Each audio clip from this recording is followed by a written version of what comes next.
Tem coisas que uma criança não deveria carregar. Tem segredos que pesam demais para ombros tão pequenos. Iracema tinha 8 anos e sabia de uma coisa que podia salvar a vida de um homem. O patrão rico, bravo, de sua mãe, que nunca olhava para ela, que mandava todo mundo embora com um gesto, que estava deitado num quarto escuro esperando morrer, porque os médicos tinham dito que não havia mais nada a fazer. Mas Iracema tinha ouvido a mãe falar, noite após noite, sentada na beira da cama. Tinha ouvido cada palavra, sabia do chá, sabia do nome da doença, sabia o que precisava ser dito. E numa tarde quente de fazenda, quando todo mundo já havia desistido, a menina cruzou o corredor comprido da mansão, empurrou a porta do quarto e disse ao fazendeiro o que ele tinha. O que saiu da boca daquela criança deixou todo mundo sem fala. Sejam bem-vindos ao canal Histórias Emocionantes para Ouvir. Aqui cada história é um refúgio. Enquanto o mundo insiste em ser difícil, a gente escolhe contar histórias que fazem bem. Eu quero mandar um abraço para Cláudia Aparecida, lá de Franca, São Paulo, para Maria Vitória, lá de Vila Velha, Espírito Santo, e para Shirley de Itápolis, São Paulo. Recebam todo o nosso carinho. É uma alegria enorme ter vocês aqui com a gente. Agora, vem comigo, que a nossa história vai começar. A fazenda Cambaúba ficava em uma cidadezinha do interior de Goiás. Era uma fazenda grande, de criar gado e plantar arroz, com uma sede que parecia uma mansão para quem vinha de fora.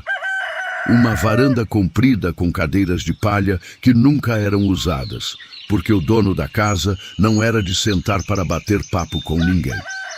Valdemar Queiroz era viúvo havia 12 anos, sem filhos, sem família por perto. Ele havia construído um mundo só seu dentro daquela fazenda. Os peões da fazenda sabiam disso. Os tratoristas sabiam. O capataz Nemésio Galvão, que tinha 20 anos de serviço e ainda assim pesava cada palavra antes de abrir a boca na frente do patrão, sabia melhor do que ninguém. Era uma regra não escrita da Cambaúba. Você fazia o seu serviço, fazia bem feito e ficava quieto. Neuza Trevisan sabia disso também. Ela era a cozinheira da fazenda havia 6 anos, uma mulher de 38 anos, de pele morena clara e cabelos negros presos num coque frouxo que se desfazia no calor do fogão. Viúva com uma filha pequena, Neuza tinha chegado a Cambaúba por indicação de uma prima e ficado porque a cozinha era boa e o salário pagava as contas. Não porque gostava do patrão, mas porque havia aprendido a conviver com ele da única forma possível, servindo a comida no horário certo, sem dizer uma palavra a mais.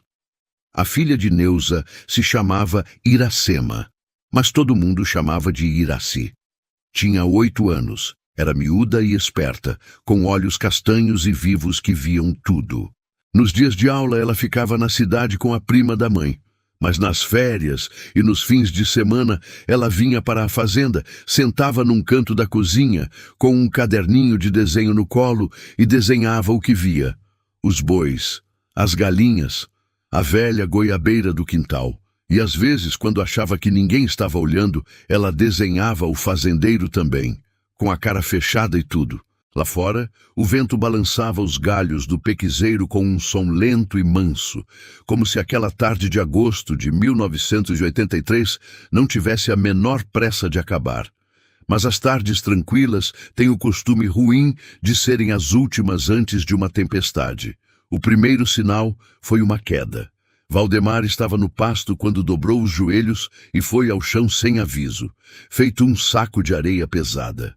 Os peões levaram quase 1 minuto para chegar até ele, e quando chegaram, ele já estava tentando se levantar sozinho, furioso, como se o próprio corpo tivesse cometido uma ofensa. Disse que era o calor, disse que era falta de água, proibiu qualquer um de comentar o assunto com alguém. Mas aí vieram as febres. Febres que chegavam de noite e sumiam de manhã, deixando o homem pálido e sem apetite. Valdemar foi perdendo peso sem que ninguém soubesse dizer de onde aquela magreza estava vindo. A comida que Neuza mandava para o quarto voltava quase intocada. As olheiras foram ficando mais fundas. A barriga inchou de um jeito que não combinava com o resto do corpo. O fazendeiro, que nunca ficava parado, começou a passar as tardes deitado. Nemésio chamou o médico da cidade sem pedir autorização, porque era a primeira vez em 20 anos que ele havia visto o patrão sem forças para discutir. O doutor Aldovino Bastos era um homem pequeno e sério, de óculos de aros finos e maleta de couro gasto. Veio de Paraíso do Norte numa Kombi velha, examinou Valdemar por quase 1 hora e saiu do quarto com uma expressão que todo mundo na casa aprendeu a temer logo de cara.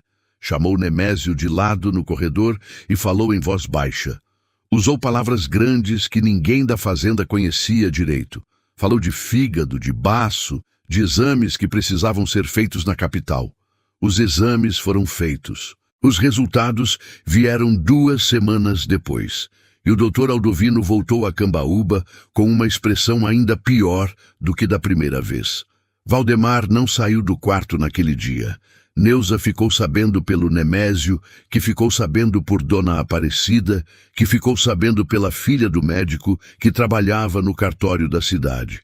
A palavra que circulou de boca em boca, sussurrada como se fosse vergonha de ser dita em voz alta, foi uma só: terminal.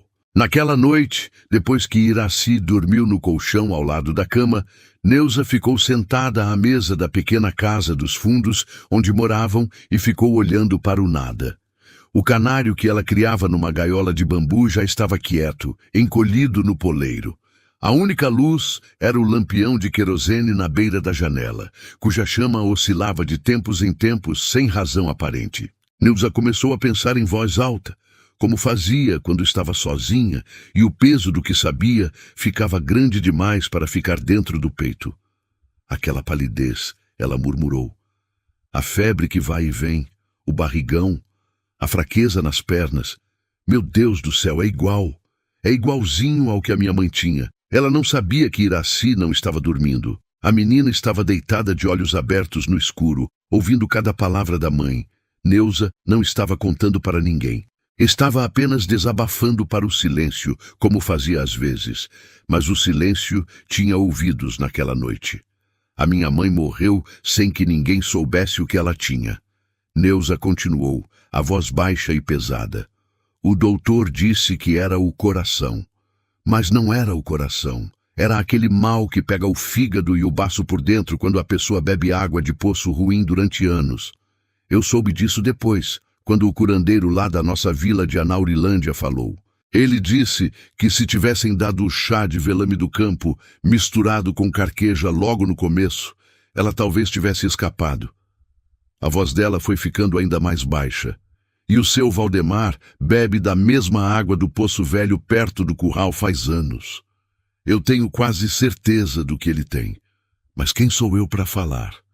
Ele já mandou embora gente por menos do que um conselho que não pediu. Tenho uma filha para criar.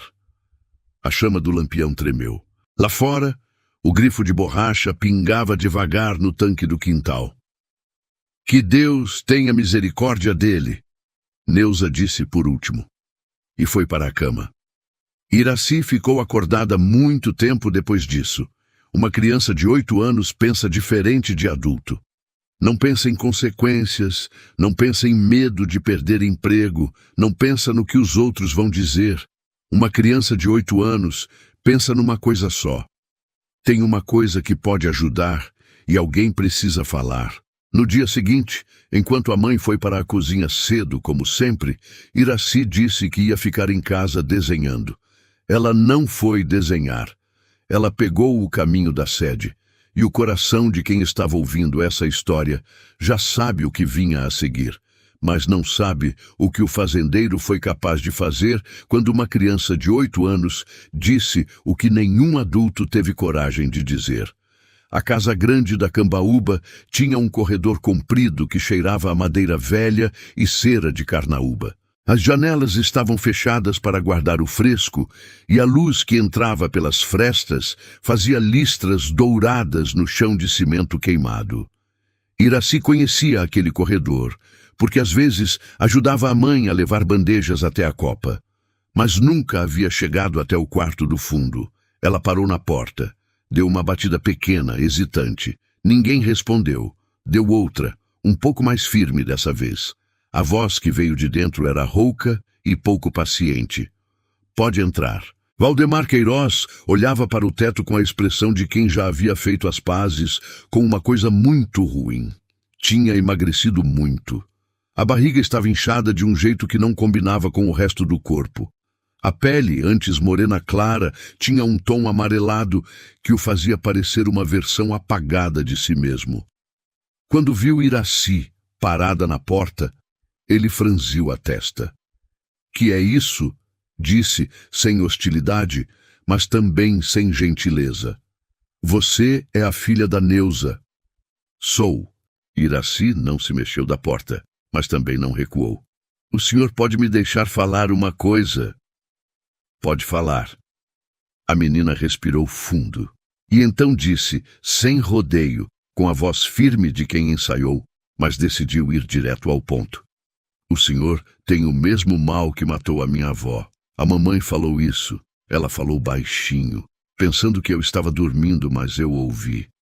Ela disse que o senhor bebe da água do poço velho perto do curral faz anos e que aquele poço já devia estar ruim. E que tem um chá que ajuda, de velame do campo misturado com carqueja. Ela disse que se tivessem dado esse chá para minha avó a tempo, ela talvez não tivesse morrido. A mamãe não veio falar porque o senhor tem fama de bravo e ela tem medo de perder o emprego. Mas eu achei que alguém tinha que falar. O silêncio que veio depois era do tipo que ocupa o ar por inteiro." Valdemar ficou olhando para a menina sem piscar. O músculo da mandíbula se contraiu uma vez, 2 vezes. "A sua mãe sabe que você está aqui?" ele perguntou por fim. "Não." Iraci não desviou o olhar. "Se ela soubesse, não ia deixar. O senhor tem fama de mandar embora quem fala o que não deve." Algo aconteceu no rosto do fazendeiro naquele momento. Não era um sorriso. Era algo menor que um sorriso, mas que ocupava o mesmo lugar. Como se uma rachadura pequena e tímida tivesse aparecido num muro muito, muito antigo. "Vai", disse ele, com a voz mais baixa do que antes. "Chama a sua mãe." Iraci foi. E enquanto corria pelo corredor comprido, com os pés descalços fazendo barulho no cimento, ela não sabia que acabava de mudar a vida de 2 pessoas para sempre. Mas será que Valdemar ia ouvir? Ou ia mandar a cozinheira embora e engolir o orgulho até o fim? Neuza entrou no quarto do fazendeiro com o avental ainda na cintura e farinha de mandioca nas mãos. Estava vermelha de vergonha e de susto, porque Iraci havia chegado na cozinha dizendo que o patrão queria falar com ela, e Neuza havia entendido de imediato o que a filha havia feito. Valdemar estava sentado na cama, encostado no travesseiro. Olhava para ela com aquela expressão fechada de sempre. Mas os olhos tinham alguma coisa diferente. Uma coisa que Neuza não conseguia nomear. "Você sabia?" ele perguntou. Neuza abriu a boca. Fechou. Respirou fundo. "Eu achei que era parecido, sim. Mas não tinha certeza de tudo. E o senhor nunca..." Ela parou. Escolheu a honestidade, porque já não havia nada a perder. "O senhor não gosta que funcionário dê palpite em coisa da sua vida." "Não gosto", ele concordou. E então, com uma voz que estava a meio caminho entre a raiva e alguma coisa mais difícil de segurar, disse: "Mas a sua filha de 8 anos foi mais corajosa do que qualquer adulto aqui dentro. Me fala o que você sabe." Neuza falou. Falou da mãe dela, dos sintomas que eram iguais, do curandeiro da vila de Anaurilândia que chegou tarde demais. Falou do poço velho, das ervas, de tudo que havia ficado preso na garganta por meses. E Valdemar ouviu, sem interromper, uma única vez sequer, o que em si já era uma coisa rara o suficiente para deixar Neuza completamente atordoada. O médico novo veio de Goiânia 1 semana depois, porque Valdemar, contra todos os seus hábitos de homem, que não pedia nada a ninguém, pediu uma segunda opinião. E a segunda opinião foi diferente da primeira. O diagnóstico novo tinha um nome comprido, Tratamento difícil, mas tratamento possível. Não era garantia, mas era uma porta que havia sido fechada e que acabava de se abrir de novo. Valdemar foi tratado. Foram meses. Meses de remédio, de cuidado, de dieta rígida e de um chá que Neuza preparava toda manhã, de velame do campo colhido nas bordas do cerrado, misturado com carqueja que ela mesma secava na sombra do alpendre. Ela levava a caneca pessoalmente, sempre no mesmo horário, sempre sem dizer muito, e durante esses meses alguma coisa mudou dentro daquela casa. Não foi de repente, não foi com declaração, nem com drama. Foi da forma que as coisas reais sempre mudam, devagar, quase sem que ninguém perceba, até que um dia está diferente e não tem como negar. Valdemar passou a esperar pelo chá. E por quem trazia o chá, que era uma coisa que ele nunca havia feito por ninguém antes. Eles começaram a conversar, primeiro sobre a fazenda, depois sobre o tempo e a colheita, depois sobre coisas mais miúdas, sobre a mãe dela, sobre o marido que ela havia perdido cedo, sobre o filho que Valdemar nunca teve e que às vezes, nas madrugadas de febre, sentia falta de uma forma que não sabia explicar. Numa noite de setembro, quando a fazenda estava quieta e o ar cheirava a capim molhado de orvalho, Neuza levou o chá como sempre e ficou parada perto da janela enquanto ele bebia. Lá fora, a chuva fina batia devagar no telhado de zinco, aquele som quieto e manso que faz o mundo parecer menor e mais quente ao mesmo tempo. Valdemar devolveu a caneca e ficou olhando para ela um segundo a mais do que o necessário. "Obrigado", disse ele. E não estava falando só do chá. Era a primeira vez que aquela palavra havia saído daquele homem sem peso de obrigação. Neuza foi se virar para sair e sentiu a mão dele segurar o pulso dela. Uma pegada leve, quase hesitante, que não era a pegada de um homem que mandava em tudo. Era a pegada de alguém que não sabia como pedir para a pessoa ficar. Ela ficou. Ficou parada, de costas para ele, sentindo o próprio coração na garganta. Valdemar se levantou devagar. Ficou parado atrás dela, perto o suficiente para ela sentir o calor dele, longe o suficiente para que tudo ainda pudesse ser negado. E então ele falou, com uma voz tão baixa que a chuva quase cobriu. "Neuza." Ela se virou. Não havia mais distância nenhuma. O beijo foi quieto, como tudo que é verdadeiro. Não foi apressado. Foi o tipo de beijo que acontece quando dois adultos sabem exatamente o que estão fazendo e mesmo assim ficam com o coração na boca igual a dois jovens. Quando se separaram, ela estava com os olhos fechados um segundo a mais e ele estava olhando para ela com uma expressão que ninguém naquela fazenda havia visto antes no rosto de Valdemar Queiroz. Era a expressão de um homem que acabou de perceber que vai cair e que não vai fazer nada para se segurar. E no coração de quem estava ouvindo, uma coisa pequena e bonita acabou de se acender. A virada não foi o beijo. O beijo foi o começo. A virada foi o que veio depois. Valdemar acordou no dia seguinte e foi até a cozinha antes do café da manhã. Ficou parado na porta olhando para Neuza, que ainda não havia acendido o fogão. Ela viu ele ali e ficou quieta, segurando uma panela sem saber o que fazer com ela. Ele entrou, puxou uma cadeira da mesa rústica, sentou e disse, "Faz um café, Neuza, e senta aqui para conversar comigo." Ela fez o café, sentou. Valdemar ficou girando a xícara entre os dedos antes de falar. Para um homem de poucas palavras, aquilo já era quase um discurso. "Eu fui grosso com muita gente nessa fazenda", disse ele. "Com você, com o Nemésio, com outros que foram embora por causa do meu jeito. Sei disso." Parou. "Mas eu aprendi assim. Meu pai era assim. Aprendi que homem manda e ponto final. Aprendi que pedir ajuda é fraqueza." Neuza não disse nada. Esperou. "A sua filha me deu uma lição." Ele continuou.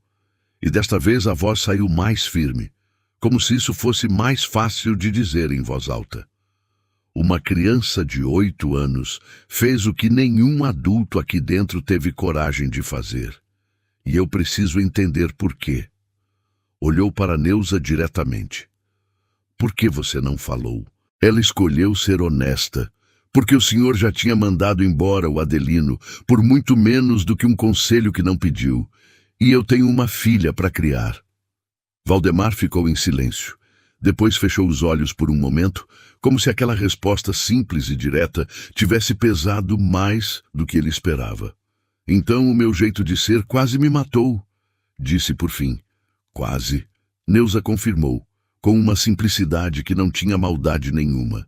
Foi quando Iraci apareceu na porta da cozinha, ainda com o cabelo despenteado e o vestidinho de dormir, arrastando os pés. Viu o fazendeiro sentado à mesa e parou feito estátua, com os olhos arregalados de quem não esperava o susto. Valdemar olhou para ela. Bom dia, Iracema. A menina piscou.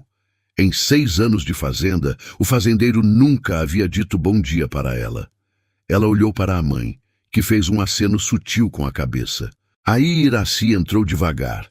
Foi até a mesa, subiu na cadeira de frente para ele e perguntou com aquela franqueza de criança que não tem filtro para coisa nenhuma. O senhor ainda está com raiva de mim por ter entrado no quarto sem avisar? Um canto da boca de Valdemar se mexeu. Aquela rachadura no muro apareceu de novo. Não estou com raiva, não. Ainda bem, Iraci disse satisfeita, porque o senhor tinha uma cara feia de assustar galinha.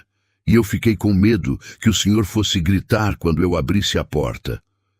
Neuza fechou os olhos e pediu paciência em silêncio para algum santo de sua devoção. Mas Valdemar Queiroz fez algo que ele não fazia havia tanto tempo que havia quase esquecido que sabia fazer. Ele riu. Não foi uma risada de exibição. Foi aquela risada curta e verdadeira que sai da gente antes que a gente pense. E quando ela saiu, o homem ficou um segundo olhando para o canto da cozinha, como se não soubesse muito bem o que fazer com ela. No quintal, um bem-te-vi cantou 3 vezes seguidas, como se também quisesse registrar o momento. Nemésio, que havia parado no corredor ao ouvir aquilo, olhou para a dona Aparecida, que havia parado do outro lado. Os dois se entreolharam sem dizer nada. Não havia nada a dizer. O que aquele som raro significava dentro daquela casa, os dois entendiam muito bem. Valdemar se recuperou. Não de uma vez, não de forma fácil, mas se recuperou. E com ele, a fazenda Cambaúba também mudou. Não o lugar físico. As paredes brancas continuaram brancas, e o corredor comprido continuou longo demais para quem tinha pressa. Mas o ar que se respirava ali dentro ficou diferente. Menos pesado, menos fechado. O patrão ainda era sério. Ainda tinha a voz grave que fazia as pessoas pesarem as palavras antes de falar. Mas parou de mandar embora quem discordava dele. Parou de comer sozinho no quarto. Começou a aparecer na mesa da copa, junto com Nemésio e os outros nas manhãs frias. Coisa que nunca havia acontecido antes em 20 anos de fazenda. E todo dia, sem falta, às 7 da manhã, estava na cozinha para tomar o café da manhã com Neuza. Iraci tratou esse ritual com a seriedade de um diplomata de carreira. Toda manhã ela arrumava as xícaras, colocava o açúcar no lugar certo e ficava no canto com o caderninho de desenho, desenhando os dois sem que eles percebessem. Um dia, Valdemar pegou o caderno e olhou as páginas. Tinha ele e Neuza em quase todas. Às vezes conversando na cozinha, às vezes ele de costas na varanda. Uma das páginas tinha os dois de mãos dadas embaixo da jabuticabeira do quintal, coisa que até aquele momento ainda não havia acontecido na vida real. Ele olhou para Iraci com uma sobrancelha levantada. Você antecipou eventos aqui, mocinha. Iraci encolheu os ombros com a despreocupação de quem tem 8 anos e não deve satisfação a ninguém neste mundo. A mamãe fica com cara de feliz quando o senhor chega.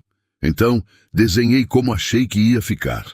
Valdemar fechou o caderno, devolveu para ela e foi até Neuza, que estava mexendo numa panela com a nuca vermelha de quem estava ouvindo tudo e fingindo que não. Ele encostou na bancada ao lado dela e ficou quieto um momento. Depois disse, sem que ela pedisse e sem nenhum drama. Tem um pedaço de terra aqui perto que a gente não usa. Tem uma nascente e bastante sombra. Terra boa para plantar o que quiser. Parou.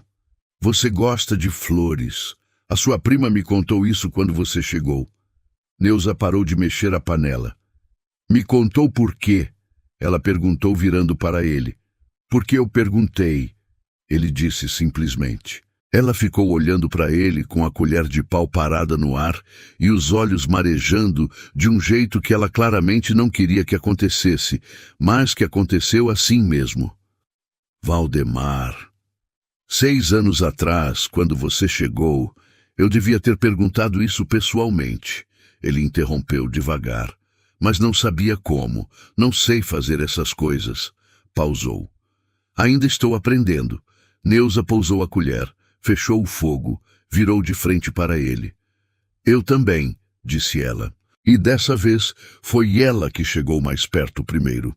Valdemar e Neuza se casaram numa manhã de abril de 1985, numa cerimônia pequena na varanda da sede da Cambaúba, com o padre vindo de Paraíso do Norte, Nemésio como padrinho com o chapéu de palha na mão e um nó na garganta que ele juraria até o fim da vida que não existia, e Iraci, de vestido branco com uma tiara de flores no cabelo, levando as alianças numa almofadinha de cetim que Neuza havia costurado ela mesma na semana anterior. Iraci entregou as alianças com a solenidade de quem carregava algo de imenso valor. Depois olhou para o fazendeiro, que agora seria o padrasto dela, e perguntou num sussurro que o padre provavelmente ouviu do começo ao fim. O senhor vai continuar tomando chá depois do casamento? Valdemar se abaixou até ficar no nível dela, com o terno escuro que ele havia tirado do armário pela primeira vez em anos. Até o fim da vida, Iraci. A voz grave saiu mais mansa do que o habitual. Pode ter certeza disso. Ela assentiu com a satisfação de quem acabou de fechar um acordo muito importante e foi ocupar o lugar dela na fila, com um orgulho de dar dó. O jardim de flores foi plantado naquele mesmo mês. Era grande, com caminho de pedrinhas brancas, banco de madeira embaixo da jabuticabeira e mais de 30 tipos de flores que Neuza foi escolhendo aos poucos, uma a uma, com Iraci ao lado, segurando o regador e dando opiniões que ninguém havia pedido. Valdemar aparecia toda tarde para ver o progresso.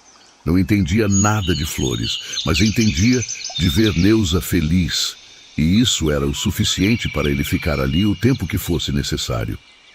No inverno de 1987, Neuza deu à luz um menino. Chamaram de Demerval, em homenagem ao pai de Valdemar, que tinha sido duro, mas tinha sido honesto. Iraci olhou para o irmão no berço no primeiro dia e anunciou, com a autoridade de irmã mais velha, que ninguém havia pedido. Ele é feio agora, mas vai melhorar. Os bebês são assim. Valdemar ficou olhando para os 3, a esposa, a filha engraçada, o filho recém-chegado. Sentiu uma coisa que não sabia nomear direito. Era mais largo do que felicidade, mais quieto do que alegria. Era a sensação de um homem que quase morreu e entendeu de verdade o peso do que é estar vivo. Mais tarde, sentado na varanda com Neuza, enquanto Iraci corria no jardim com o bebê no colo de uma prima, Valdemar olhou para o cerrado que se estendia até onde a vista alcançava. O sol estava descendo atrás da linha das árvores, e a luz era aquela luz dourada de fim de tarde que pinta tudo de cor de mel e faz até os homens mais sérios ficarem quietos por um instante. Você sabia, disse ele de repente. Neuza virou para ele. Sabia desde o começo, ele continuou, e ficou quieta por causa de mim, por causa do jeito que eu era. Valdemar, não precisa me defender, disse ele.